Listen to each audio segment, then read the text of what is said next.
Good afternoon, everybody. Lovely to be here, and bonjour. Bonjour. 5 years ago, could you have dreamt of what you're doing today? Did you foresee the way the world's gone? The big change for me, and I'm sure for a lot of people, is social media. And that happened a little earlier than 18 months ago. We were pretty early to Twitter and Facebook, and it's been an amazing opportunity to generate PR. I mean, when we first got on Twitter, it was just journalists who were on there. So we were speaking to a group of about 1,000 people, and it was a wonderful way for us to get information to them. And obviously it's ballooned, and now we've over 1 million followers on our Twitter feed. But that and Facebook have been the two things that have been the most valuable new tool, I think, for us. Keith nodding madly there. Well, I mean, I wouldn't be here today if it was not for Twitter. I got onto Twitter in February of 2009, and from there it just took off, really. I mean, I do my marketing for my blog on Twitter. I do my networking via Twitter. I met people like Nim via Twitter.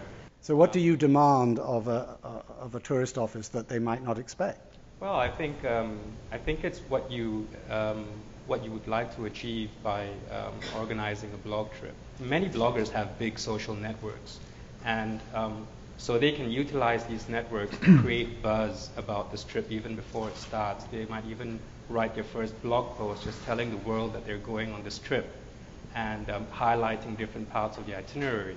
So you've got the exposure even before the trip starts.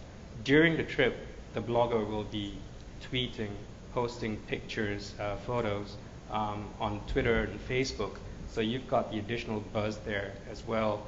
They'll be telling their readers what they're doing every day, whether it's jumping out of an airplane or eating in a restaurant or going for a cooking course. You have to give bloggers the time to be able to work as in tweeting, putting things up on Twitter, on Facebook, maybe even writing a blog post during the trip itself. I think that's very important to give them that time so that the itinerary shouldn't be really packed. When it comes to television, once upon a time we would have a discussion with the TV network about producing a series, and it'd be a series of 10 programs, and those programs, each one would be, let's say, 1 hour focused on a particular country. That program would go to air, and that would be it. It had its 60 minutes of fame, and that was all it was.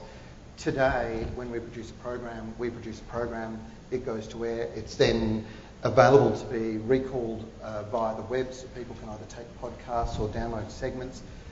We can take segments from the show. So let's just say we were just recently in Churchill, and we were swimming in the Churchill River with beluga whales, and we've got all that footage. It's like fantastic. Well, let's give that to Manitoba Tourism, and they can use that. So when people are going, well, look, I want to know a little bit more about that, they pull it up on the website, they can watch that video. You didn't have that opportunity 5 years ago. In former times, it was just the question of numbers. If you have a big newspaper, you have a lot of subscribers, if you have a big network, you have a lot of viewers. Today, it's more into the focus group, the target group. And the amazing thing now, when you do get a blog post, it doesn't just live on that one site. Other people will pick up on it. People will share it. Or if you post a video, people can share it on their Facebook page or share it on Twitter or blog about it themselves. And it's sort of that viral nature of what's happening now that it doesn't stop with that first post. And I see Facebook in particular as a wonderful mechanism for maintaining relationships.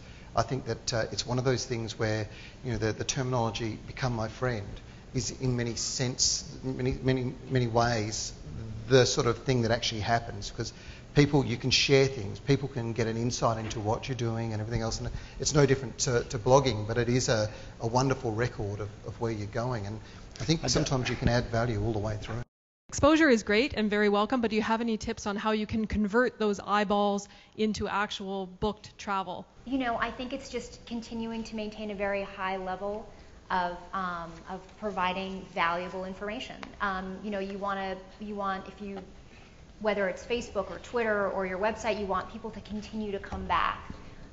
So I think it's just about producing quality content for them. I think it's also important to get the content onto websites or blogs which are relevant to the topic.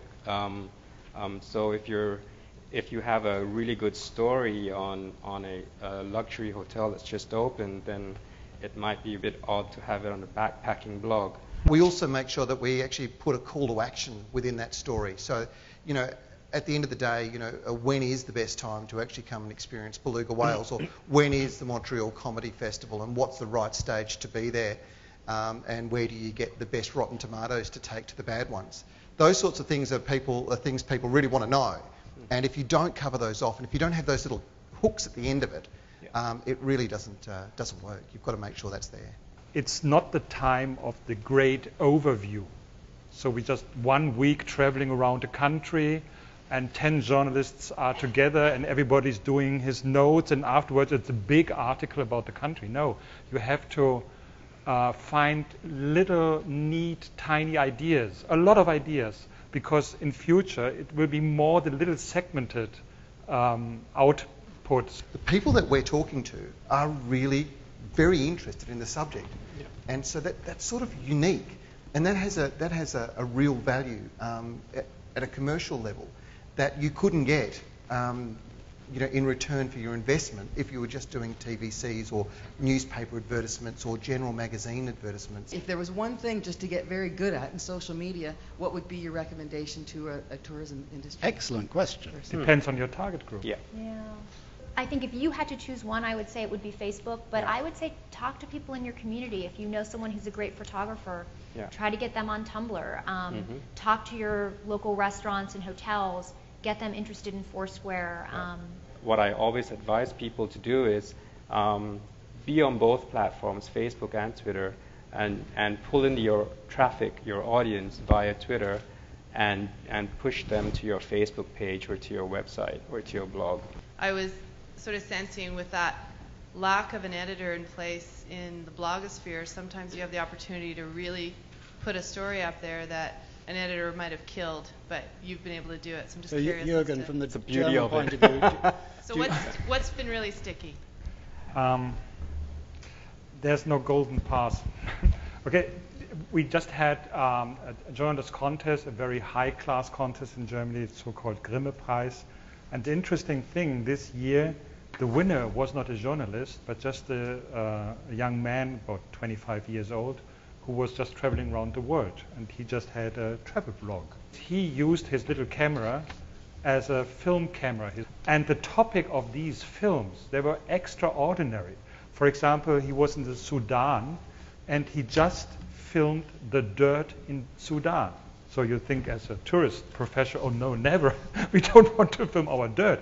But after the, let's say, 2 minutes, when he filmed the restroom and the streets and the marketplaces, and put on it a very sweet music from some Hollywood film, after these 2 minutes, you have a wonderful feeling about what's expecting you in Sudan. And I think the more crazy an idea is, the more followers you will have, because as soon as you have a crazy little film on YouTube or on Vimeo or wherever, and people like you, they just tweet it and retweet it, and it's like a bomb after two days. Posts which do really well are like list posts, so like 10 things to do in Edmonton, because people will be Googling what to do in Edmonton, and they will come across these posts in the search results, and these are the things that they'll be looking for, things to do and see. I have on my blog, I have a series called 10s, and that's just all 10 tips for a certain destination and all that.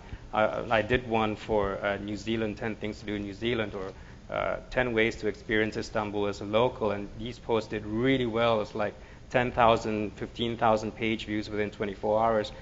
You get big companies like Lonely Planet, National Geographic, retweeting these posts as well, because these are the things that they're looking for, because these are the things that their readers want to read. I think there's a really important message there, and that is that it doesn't matter what business we're in the relationship business. Mm-hmm. And I know about Canada because we have a wonderful relationship in Australia with Canadian Tourism, with Donna, who looks after us there. And if there is something happening, Donna's like on the phone, or she's dropping me an email, and it's a personal email. Yeah. And when it's a personal email, I don't know, hit delete. I go, I wonder what Donna's up to. This is really important. And I think that that's an issue because we do get bombarded with information. We all do. Yeah. You guys are getting the same thing out there. Social media, the word says it all, it's social. And you have to be social. It's not one-way communication. You're just not pushing out information out into this big, whatever space. It has to be two-way or three-way or, multi-way. And you have to be, engaged with your audience. And because they're not going to pay any attention to you if you're just tweeting press releases or whatever you tweet.